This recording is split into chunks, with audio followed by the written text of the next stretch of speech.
Hey guys, welcome back to the channel. I thought I would do an in-betweeny video between covers because they take a long time and I have work. But today I've got the day off, so I thought I would record something about my equipment, what I'm using, just because it fills some gaps. And I've got nothing else to do today than wait for the electrician to arrive to sort out some shit. Which means I can't really do covers or carry on because once the electric's off, like poof, can't work for 4 hours. So yeah. If you're interested in what I use to record and things, I'll probably break this down into a couple things, a couple episodes. Just trying to plan out the series, the videos. Yeah, so let's do major equipment today. So the desk and the guitars, and then next time we'll look at software and plugins. We'll see. Might be able to fit it all into one. Who knows? But if there's no appetite for stuff like this, then I'll stop after these ones. So yeah, let's get down to it. So this is essentially the entrance to my studio slash place. I have a back garden, which I need to sort out at some point. So I live here. This is my living space. I've got my tiny kitchen over there, which is amazing because I've always been in shared houses with crappy kitchens. And that's basically my living and workspace now. This is my main room. It's not huge, but it's good enough for me and it gets the job done, so I'm super happy. I mean, compared to what I was living in, this is absolutely incredible for me, so happy days. So over here we have the main working area. Let's go through all my major equipment first. Storage in the tiny conservatory, which is a bit weird, but whatever, I have a conservatory. I'll sort all that crap out at some point when I've got space for it. Tripod for the camera I'm using, which is this one. This is a Sony WX500, something like that. And some new lighting, so LED lighting for nighttime when I need some good lights, because the lighting's not been great in my videos so far. Over here we have the main machine of my setup, and let's just turn the screen down so you can see everything else. Cool. So we have my iMac. It's a 27-inch 2017 i7.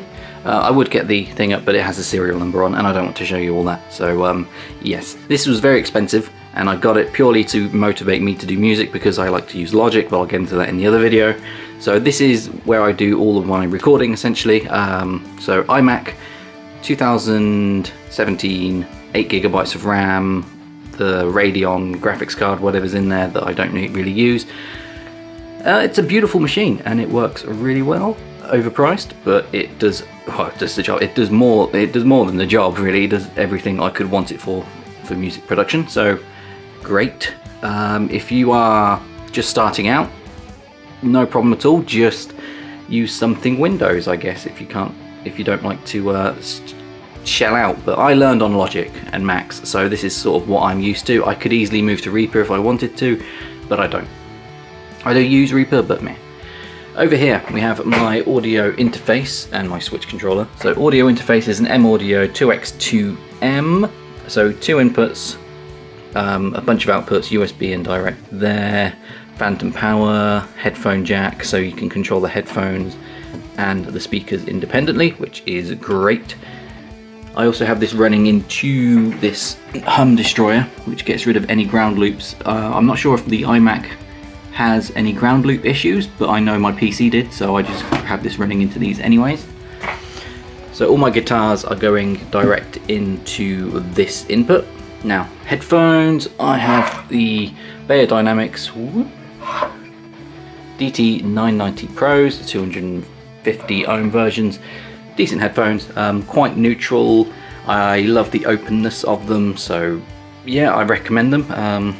Maybe some other ones if you're not used to the flat response, but I've found them to be extremely comfortable and handy. So monitors, I'm using KRK Rokit 5s. These are incredible speakers and incredible value. I've got them sitting on some memory foam, on some foam over here to separate them from the desk. But you know, if you can get speaker stands, do go for those. If you look down here, what I used to mix on and listen on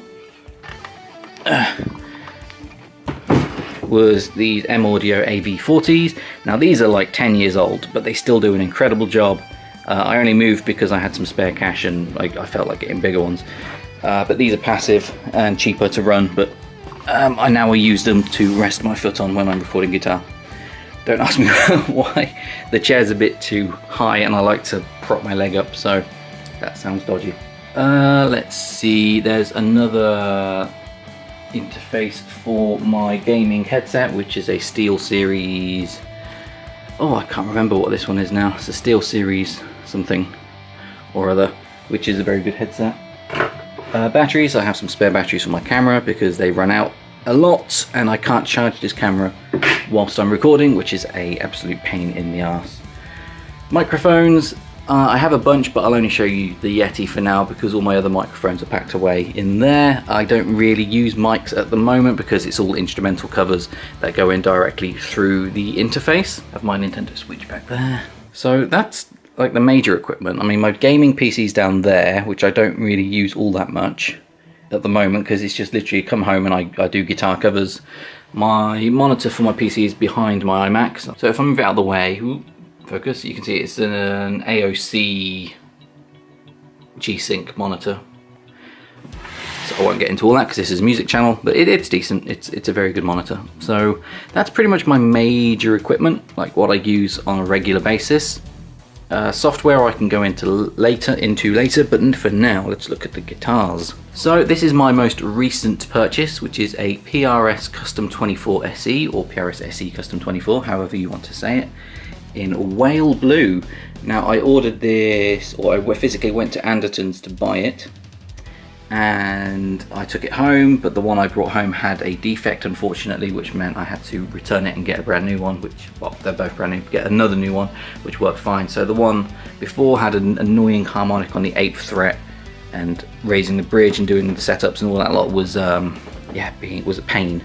And the tone knob was also, non-responsive, didn't do anything. So I swapped it out for a new one, but this sounds great. You can only hear it on Wind Waker at the moment, which is the clean guitar that plays during the solo. I did record the lead videos with this, but the actual recordings were on the ESP, which I'll go into next. But yeah, this is an incredible guitar and I'm super happy with the purchase. Next on the list is my ESP LTD EC1000 Deluxe with the gold trim. It's about 10 years old now. Ooh, fucking leather. And it was probably, it's been my main guitar for that long, sort of between everything really. EMG loaded pickups, can't remember which ones, gold hardware. It sounds great and it is an incredible guitar. It's what I use for the lead and rhythm on Wind Waker, with some 7-string as well thrown in for good measure. But mostly the leads it's also the leads on the other 2 videos that I've done. So it's an incredible guitar, but now it is pretty much reserved for 6-string rhythm. I might detune it to like drop C or something if I really want to, but yeah, it's nice to have like a spare guitar that I can use. Okay, this is my Ibanez, I don't know, RG IR BFE or 37 BFE, something like that. It's got a stupid name, but it's my 7-string guitar from Ibanez. Matte black, EMG loaded pickups, and it's great. I probably should have tried it before I bought it. I mean, I tried a few other 7-strings when I went shopping not too long ago and preferred those, but it does the job great. I've just restrung it.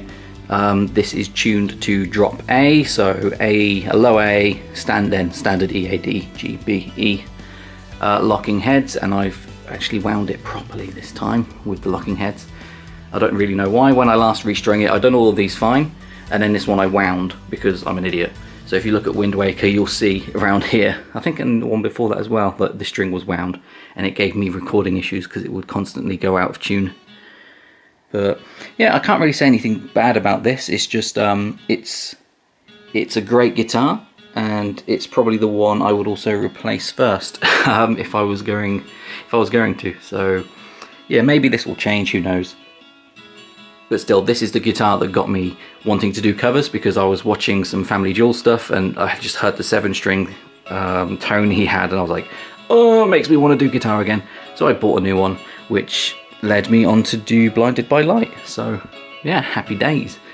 I got this last year. and I am super happy. Well, I am relatively happy. And now we come to the weird of my collection. So this is a vintage guitar. The brand is vintage. I have no idea what the model number is. It's actually really nice to play. I just haven't done anything with it for so long, and it doesn't look half bad. So this is the only Floyd Rose bridge I have. It's not even an official one. Oh wait, no, is it licensed? It does say it's licensed, okay. Maybe, I don't know. But it's a pain in the arse. I need to give it some loving, and maybe I'll use it for a cover at some point. But this is like my second guitar ever. And I started playing when I was 14, so in 2004. So I probably got this in about 2005. My first humbucker loaded pickups by Wilkinson, whoever they are. It's just a weird guitar, and I'll probably do a video on how to balance a Floyd Rose tremolo system. Because they're a pain in the arse and I've only just learned how to do them. And yeah, I think it'll be good. So all I need to do really is restring it, give it some loving, balance this bastard when I'm done, and it should be good to go for a cover. But we'll see. Alright, last but not least, we have the 5-string bass I have. So it's a Harley Benton. Relatively cheap bass, but sounds and plays amazing for, you know, the what, £150 you pay for it. I am not a bassist. I'm still using a pick to play. I'm trying to go for fingerstyle, but my fingers are pretty shit. Yeah, I mean, for the price, you can't go wrong. It's better than using sampled bass. I'm having trouble with the intonation, so which is why I'm literally just sticking to the first 12 frets, because anything other than that is probably out of tune with the intonation, and I don't know how to adjust these sodding saddles here. I don't think you can. So if anyone knows how to adjust the intonation on these basses, please let me know, because I've tried everything that you would think of to adjust them, and yeah, it does fuck all. But I can't remember what model it is. It's like B550 or something. You can find it pretty easily if you search on Thomann.eu or something. And yeah, I'm super happy with this bass. So some of you may be wondering why I wear this in some of my videos, and it's sort of to do with the name of the channel. So I called the channel Butterfly Fracture. This goes on my arm, like so. And the reason I called myself, or named the channel Butterfly Fracture, is because I broke this on my humerus here. So I broke it into 3 places, pretty much right on the joint. So you can see I got a plate put in to secure it all. So when I broke it twice, or multiple times. So I broke it around here and here into a nice what's called a butterfly fracture. And I was like, that's a cool name, and I've done some searching and there's no one that's used it. So I was like, you know what, I'll reserve it for a YouTube channel. Don't know what I'll do with it yet, but I'll figure that out when I've got the time off work, and I did. And that's the history of it. That's why I've called myself Butterfly Fracture, because I never would have probably gotten here without doing this. Just because in the time I had off, I was being creative, you know, even though it was programming at the time, I learned programming games, and I was going to use this as like the studio name. After a while, I was like, you know what, I want something more rewarding more quickly. Whilst programming is fun, I wanted to get back into music after listening to some stuff, and I was like, you know what, let's just do that. And it's great therapy for this hand, but it's why it takes me a lot longer to record stuff as well, because after a while this really does get painful, and it's why I sometimes wear that brace to kind of just keep everything together, because the nerve for these fingers, like all of it, this entire hand, the nerves literally wrap around the brace. So like literally here where it broke is where the nerves are. So yeah, pain in the ass. After a while it starts to ache, especially when you do like proper intense stuff. So that's why I called myself Butterfly Fracture, and why I wear the elbow brace from time to time. So that's it for major equipment and guitars, and I will see you soon for the software. Thanks very much for watching, and I'll see you in the next cover.